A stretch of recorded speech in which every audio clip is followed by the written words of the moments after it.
Hello everyone, welcome to my channel scholars chemistry.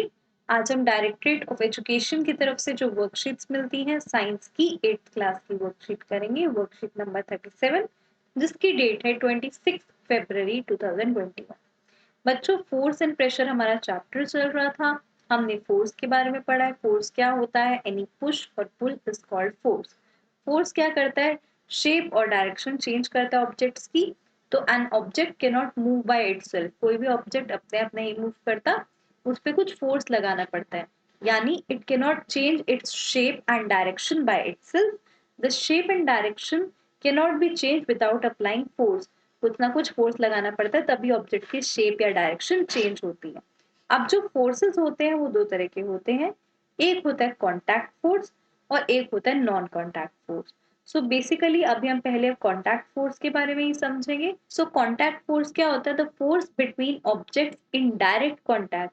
जब भी कोई दो ऑब्जेक्ट्स डायरेक्ट कॉन्टैक्ट में यानी एक दूसरे को टच कर रहे हो तो उनके ऊपर जो फोर्स लगता है उसे बोलते हैं contact force. Example muscular force, frictional force, ये दो एग्जाम्पल्स है कॉन्टैक्ट फोर्स के। पहले हम मस्कुलर फोर्स समझते हैं। The force resulting due to the action of muscles. हमारी मसल्स जब कोई फोर्स लगा रही हो तो उसको क्या बोलेंगे? Muscular force. सीधी सी बात, हमारी मसल्स फोर्स लगा रही है तो that is called muscular force. जैसे कि यहाँ कुछ एग्जांपल्स लिखे हुए हैं। Can you lift a bucket of water without holding it? आपको जब भी कोई पानी की बकेट है, पानी की एक बाल्टी है, उसको आपको उठाना है तो आप उस पर फोर्स लगाएंगे, है ना? आप उसको पुल करेंगे ऊपर की तरफ, लेकिन टच तो करना ही पड़ेगा। यानी एक ऐसा एग्जांपल हुआ कॉन्टैक्ट फोर्स का, है ना? तो यहाँ क्या होता है? कैन यू पुश, दूसरा एग्जांपल में दिया हुआ इन्होंने, कैन यू पुश और lift a book lying on a table without touching it? ये तो सीधी सी बात है कि कोई अगर आपको बुक को उठाना है तो आप उसको पकड़ के ही ऊपर उठाएंगे, बिना पकड़े तो नहीं उठा सकते। लॉजिकल बात है ये तो, है ना? तो यहाँ फोर्सेस कौन से लग रहे हैं? मस्कुलर फोर्स, मतलब हमारी मसल फोर्स लगा रही है। So it is the muscle that enables us to perform all the activities involving movement और bending in our body। तो हमारी बॉडी में कोई भी चेंज होता है, कोई मूवमेंट होती है, कोई बेंड होता है तो कौन सा फोर्स लगता है? Muscular force. Animals like bullock, horse, donkey, camel also use muscular force to carry out different task for us. तो अलग अलग जानवर जो होते हैं, जैसे यहाँ एग्जांपल्स लिखा, बुलक, हॉर्स, डोंकी, कैमल, ये भी क्या लगाते हैं? मस्कुलर फोर्स लगाते हैं। अलग अलग काम को करने के लिए अपनी मसल्स का यूज करते हैं, है ना? Since muscular force can be applied only when it is in contact with an object. तो मस्कुलर फोर्स तभी लगता है जब एक ऑब्जेक्ट के दूसरे ऑब्जेक्ट के कांटेक्ट में हो, मतलब टच कर रहा हो। तो मस्कुलर फोर्स को क्यों कहा, क्या कहा गया? Contact force. कांटेक्ट फोर्स क्योंकि मस्कुलर फोर्स तभी लगेगा जब दो बॉडीज आपस में टच कर रही हो। ठीक है, अब हम बात करते हैं फ्रिक्शनल फोर्स की, कि फ्रिक्शनल फोर्स क्या होता है। सो कुछ एग्जांपल दिए हो उसके थ्रू हम समझेंगे। In our day-to-day life, we experience that a ball rolling along the ground gradually stops, slows down and finally comes to rest। तो क्या होता है, आपने देखा भी होगा, आपने एक बॉल को फेंका तो वो दूर तक जाएगी लेकिन धीरे धीरे स्लो होते होते रुक जाएगी, है ना? ऐसे ही boat comes to rest if we stop rowing it. अगर एक बोट चल रही है, चलती नाव को हमने क्या किया, जैसे ये चप्पा नहीं चलाया तो उससे क्या होगा? धीरे धीरे वो रुक जाएगी, है ना? A car or a scooter stops once an engine is switched off। अगर एक कार और स्कूटर चल रहा है तो आपने क्या किया? उसका इंजन ऑफ कर दिया, है ना? चाबी बंद कर दी, इंजन ऑफ कर दिया तो क्या होगा? धीरे धीरे पहले स्कूटर स्लो होगा और उसके बाद रुक जाएगा। So in all these three, no force appears to be acting on the object।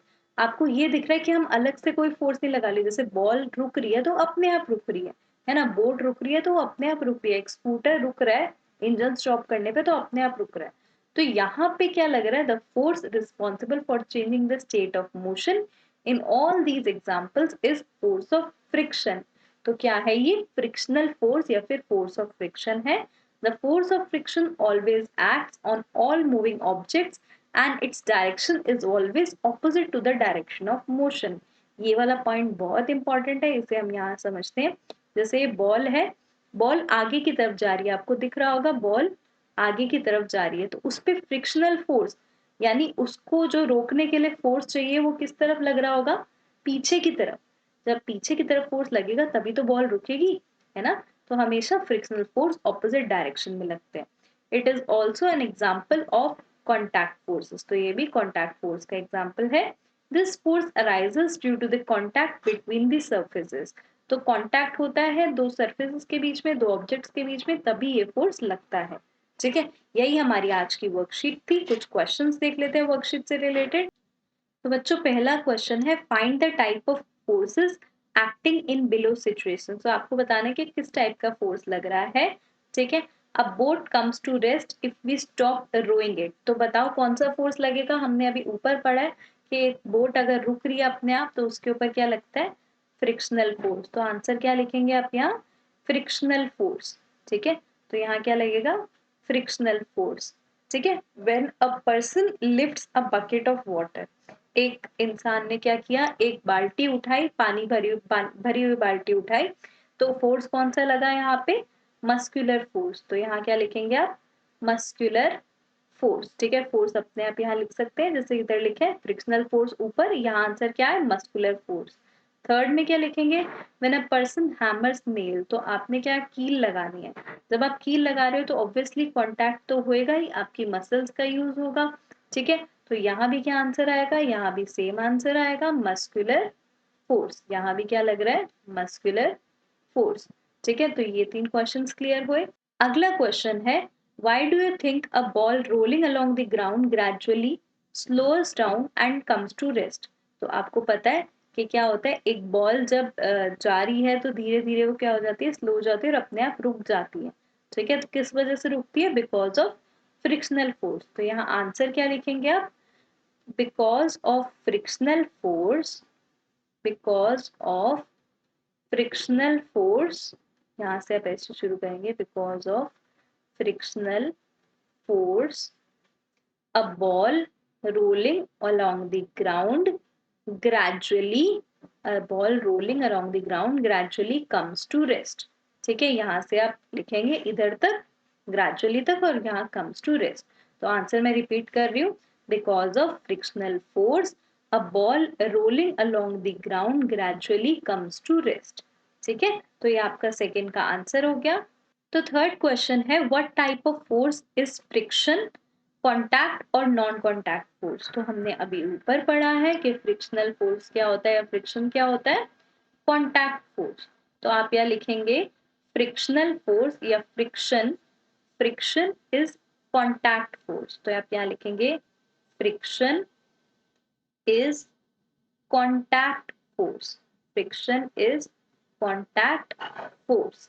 ठीक है, फर्स्ट लाइन ये लिखी, फ्रिक्शन इज कॉन्टैक्ट फोर्स, इसके बाद एक्सप्लेन भी करना है आपको, तो ये ऊपर एक्सप्लेन किया हुआ है। यहां से लिखोगे this force arises due to the contact between surfaces. ठीक है, तो यहाँ से आप आंसर लिखोगे this force arises due to contact between surfaces, ये सेकंड का आंसर हो गया। तो पहले लिखेंगे friction is a contact force because, यहाँ बिकॉज करके आप लिख सकते हैं, because this force arises due to contact between surfaces. ठीक है, यही हमारी आज की वर्कशीट थी। आई होप आपको वर्कशीट समझ आई हो। अगर आपको कोई भी डाउट्स हैं तो आप वर्कशीट के नीचे कमेंट बॉक्स में अपने डाउट्स पूछ सकते हैं। Until then take care everyone and thank you for watching the video.